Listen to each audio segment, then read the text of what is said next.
ನಮಸ್ಕಾರ ಸ್ನೇಹಿತರೆ, ಚಾನಲ್ಗೆ ಸ್ವಾಗತ. ಚಾನಲನ್ನು ಸಬ್ಸ್ಕ್ರೈಬ್ ಮಾಡಿಕೊಂಡು ಬೆಲ್ ಐಕಾನ್ ಅನ್ನು ಒತ್ತಿ ವಿಡಿಯೋವನ್ನು ಪೂರ್ತಿ ನೋಡಿ. ವಿಡಿಯೋಗೊಂದು ಲೈಕ್ ಕೊಟ್ಟು ಶೇರ್ ಮಾಡಿ. ದಿನನಿತ್ಯ ಜೀವನದಲ್ಲಿ ನಾವು ಸಂತೋಷ ಆಗಿರಬೇಕಾದ್ರೆ ಕೆಲವಷ್ಟು ಅಂಶಗಳನ್ನು ಫಾಲೋ ಮಾಡಿದರೆ ಸಾಕು. ಸಂತೋಷವಾಗಿರಲಿಕ್ಕೆ ಏನೂ ಹೆಚ್ಚಿಗೆ ಕಷ್ಟಪಡಬೇಕಾದಂತಹ ಅಗತ್ಯ ಇರೋದೇ ಇಲ್ಲ. ಈ ಚಿಕ್ಕ ಪುಟ್ಟ ಹೊಂದಾಣಿಕೆಗಳನ್ನು ಮಾಡಿ ನಾವು ಜೀವನದಲ್ಲಿ ತುಂಬ ಸಂತೋಷವಾಗಿ ಇರಬಹುದು.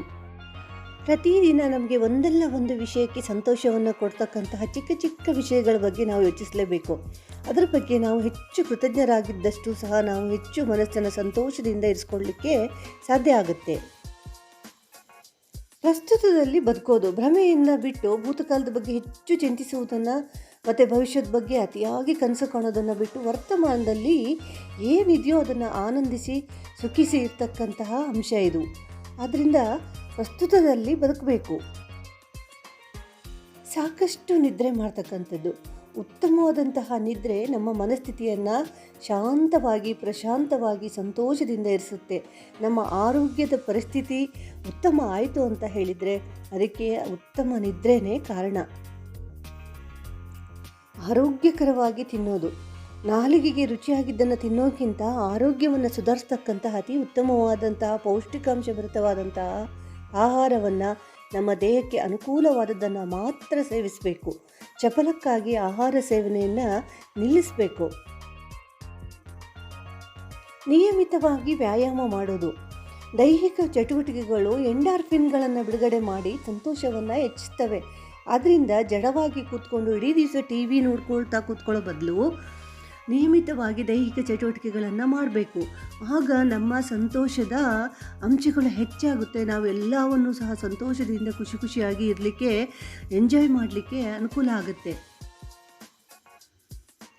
ಸಾಮಾಜಿಕ ಸಂಪರ್ಕಗಳನ್ನು ಬೆಳೆಸ್ಕೊಳ್ಳೋದು, ಸ್ನೇಹಿತರು ಕುಟುಂಬದವರೊಂದಿಗೆ ಸಮಯ ಕಳೆಯೋದು, ಹೊರಗಿನೊಂದಿಗೆ ಮಕ್ಕಳಿಂದಿಗೆ ನಮಗಿಂತ ವಯಸ್ಸಿನಲ್ಲಿ ಚಿಕ್ಕವರಾಗೋರ ಜೊತೆಗೆ ಹೆಚ್ಚು ನಾವು ಬೆರೆಯೋದ್ರಿಂದ ಅವುಗಳಲ್ಲಿ ಇರ್ತಕ್ಕಂಥ ಚಟುವಟಿಕೆ ಉತ್ಸಾಹ ನಮಗೆ ಸಂತೋಷವನ್ನು ಉಂಟು ಮಾಡುತ್ತೆ. ಅದರಿಂದ ಸಾಮಾಜಿಕ ಸಂಪರ್ಕಗಳನ್ನು ಹೆಚ್ಚು ಬೆಳೆಸ್ಕೊಳ್ಬೇಕು.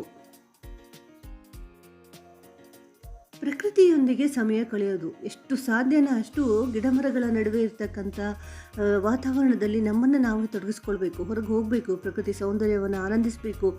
ಮುಂಜಾವಿನ ಸೂರ್ಯೋದಯವನ್ನು ನೋಡಬೇಕು, ಸಂಜೆಯ ಸೂರ್ಯಾಸ್ತವನ್ನು ನೋಡಬೇಕು, ಹಸಿರನ್ನು ನೋಡಬೇಕು, ಗಿಡ ಮರಗಳ ಮಧ್ಯೆ ಇರಬೇಕು, ಹಕ್ಕಿಗಳ ಕಲರವವನ್ನು ಕೇಳಬೇಕು. ಈ ರೀತಿಯಲ್ಲಿ ಪ್ರಕೃತಿಯ ನಡುವೆ ಇರುವುದರಿಂದ ಹೆಚ್ಚು ಮನಸ್ಸು ಉಲ್ಲಾಸಿತವಾಗಿ ಆನಂದ ಹೆಚ್ಚಾಗುತ್ತೆ, ಸಂತೋಷ ಹೆಚ್ಚಾಗುತ್ತೆ.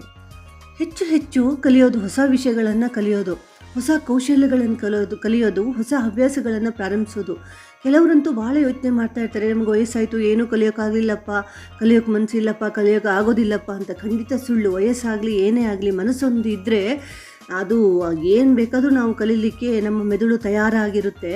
ಆದ್ದರಿಂದ ಹೊಸ ವಿಷಯಗಳನ್ನು ಕಲಿತು ಹೊಸ ಕಾರ್ಯಗಳಲ್ಲಿ ನಮ್ಮನ್ನು ನಾವು ತೊಡಗಿಸ್ಕೊಂಡ್ರೆ ಮನಸ್ಸು ಪ್ರಫುಲ್ಲಿತವಾಗಿ ಇರುತ್ತೆ.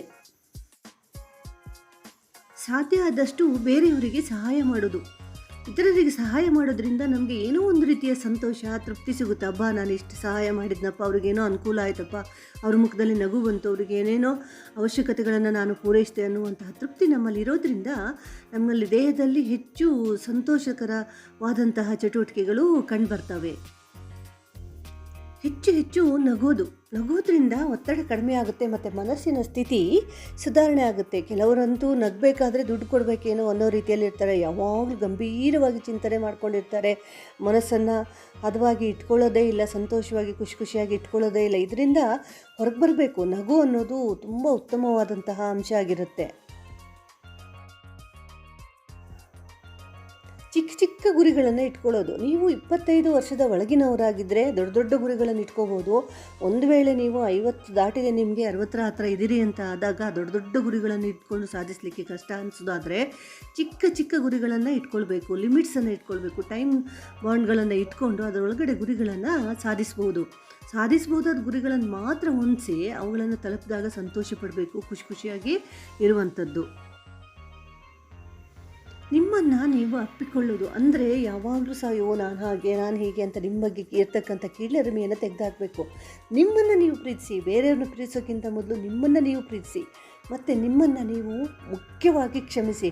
ನಿಮ್ಮನ್ನು ನೀವೇ ಕ್ಷಮಿಸದೇ ಇದ್ದರೆ ಬೇರೆ ಯಾರು ಕ್ಷಮಿಸ್ತಾರೆ? ಆದ್ದರಿಂದ ನಿಮ್ಮನ್ನು ನೀವು ಕ್ಷಮಿಸಿ, ನಿಮ್ಮನ್ನು ನೀವು ಪ್ರೀತಿಸಲಿಕ್ಕೆ ಪ್ರಾರಂಭ ಮಾಡಿದ್ರಿ ಅಂತ ಹೇಳಿದರೆ ಸಂತೋಷ ತಾನೇ ತಾನಾಗಿ ನಿಮ್ಮ ಮುಖದಲ್ಲಿ ಉಕ್ಕಿ ಹರಿಯುತ್ತೆ. ಸಂತೋಷವಾಗಿರೋದಕ್ಕೆ ಇನ್ನೊಂದು ಅಂಶ ಅಂತ ಹೇಳಿದರೆ ವೃತ್ತಿಪರ ಸಹಾಯವನ್ನು ಪಡೆಯೋದು.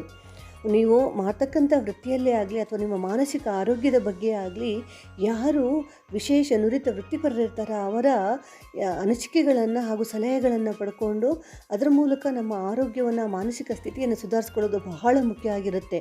ಇದಕ್ಕೋಸ್ಕರವಾಗಿ ಯಾವುದೇ ಥರದ ಸಂಕೋಚಿತ ಮನೋಭಾವನೆಯನ್ನು ನಾವು ಇಟ್ಕೊಳ್ಳೇಬಾರ್ದು. ಇದರಿಂದ ನಮ್ಮ ಆರೋಗ್ಯ ಮತ್ತು ಮಾನಸಿಕ ಸ್ಥಿತಿ ತುಂಬ ಉತ್ತಮವಾಗಿ ಸಂತೋಷವಾಗಿ ನಾವು ಜೀವನವನ್ನು ಮಾಡ್ಬೋದು. ಅಷ್ಟು ನೀರನ್ನು ಕುಡಿಲೇಬೇಕು. ನಿರ್ಜಲೀಕರಣವು ಆರೋಗ್ಯದ ಮಟ್ಟ ಮತ್ತು ಮನಸ್ಥಿತಿಯ ಮೇಲೆ ಪರಿಣಾಮವನ್ನು ಖಂಡಿತವಾಗಿಯೂ ಬೀರುತ್ತೆ. ಕೆಲವರಿಗಂತೂ ನೀರು ಕುಡಿಲಿಕ್ಕೆ ತುಂಬ ಕಷ್ಟಪಡ್ತಾರೆ, ನೀರೇ ಕುಡಿಯೋದಿಲ್ಲ. ಹಾಗಾಗಿಬಿಟ್ಟು ನಮ್ಮಲ್ಲಿರ್ತಕ್ಕಂಥ ಚಟುವಟಿಕೆಯೂ ಸಹ ತುಂಬ ಕಡಿಮೆ ಆಗುತ್ತೆ. ನಿರ್ಜಲೀಕರಣ ಆಗದೇ ಇರುವ ಹಾಗೆ ನಾವು ಅಗತ್ಯಕ್ಕೆ ಸರಿಯಾದ ನೀರನ್ನು ಕುಡಿಲೇಬೇಕಾಗುತ್ತೆ. ವಿನೋದಕ್ಕಾಗಿ ಸಮಯ ಮೀಸಲಿಡಿ. ನೀವು ಇಷ್ಟಪಡೋ ಕೆಲಸಗಳನ್ನು ಮಾಡಲಿಕ್ಕೆ ಪ್ರತಿದಿನ ಸ್ವಲ್ಪ ಸಮಯವನ್ನು ಮೀಸಲಿಡಲೇಬೇಕು. ಇಷ್ಟ ಇರಲಿ ಇಲ್ಲದೇ ಇರಲಿ ಕೆಲಸ ಮಾಡಿಕೊಂಡು ಮನಸ್ಸಿಗೆ ಬೇಜಾರು ಮಾಡ್ಕೊಂಡಿರೋದನ್ನು ನಿಲ್ಲಿಸಿ ಯಾವಾಗಲೂ ಸಹ ಖುಷಿಯಾಗಿ ಕೆಲಸಗಳನ್ನು ಇಷ್ಟಪಟ್ಟು ಮಾಡಬೇಕು. ಹುಡುಕಿ ಕೆಲಸವನ್ನು ಮಾಡಿ ನಮ್ಮನ್ನು ನಾವು ಎಂಗೇಜ್ ಮಾಡಿಕೊಂಡ್ರೆ ನಮಗೆ ಸಂತೋಷ ಲಭಿಸುತ್ತೆ. ಒತ್ತಡವನ್ನು ನಿರ್ವಹಿಸಿ. ಧ್ಯಾನ, ಯೋಗ ಅಥವಾ ಹವ್ಯಾಸಗಳ ಮೂಲಕ ಒತ್ತಡವನ್ನು ಕಡಿಮೆ ಮಾಡಿಕೊಳ್ಬೇಕು. ನಮ್ಮನ್ನು ನಾವು ಯಾವಾಗಲೂ ಎಂಗೇಜ್ ಆಗಿ ಇಟ್ಕೊಂಡ್ಬಿಟ್ರೆ ದೈಹಿಕವಾಗಿ ಮಾನಸಿಕವಾಗಿ ಎಂಗೇಜ್ ಆಗಿರೋದ್ರಿಂದ ಹೊರಗಿನ ಬೇಡದೇ ಇರ್ತಕ್ಕಂಥ ವಿಚಾರಗಳು ನಮ್ಮ ಮನಸ್ಸಿನೊಳಗೆ ನುಸುಳೋಲ್ಲ. ಹಾಗಾಗಿ ನಾವು ಒತ್ತಡವನ್ನು ನಿರ್ವಹಿಸಲಿಕ್ಕೆ ನಮಗೆ ಅನುಕೂಲ ಆಗುತ್ತೆ. ಸ್ನೇಹಿತರೆ, ಇದಾಗಿತ್ತು ಇಂದಿನ ವಿಡಿಯೋ. ಚಾನಲನ್ನು ಸಬ್ಸ್ಕ್ರೈಬ್ ಮಾಡ್ಕೊಳ್ಳಿ. ವಿಡಿಯೋನ ಪೂರ್ತಿ ನೋಡೋದಕ್ಕಾಗಿ ಧನ್ಯವಾದಗಳು. ವಿಡಿಯೋಕ್ಕೊಂದು ಲೈಕ್ ಕೊಟ್ಟು ಶೇರ್ ಮಾಡಿ. ನಮಸ್ಕಾರ.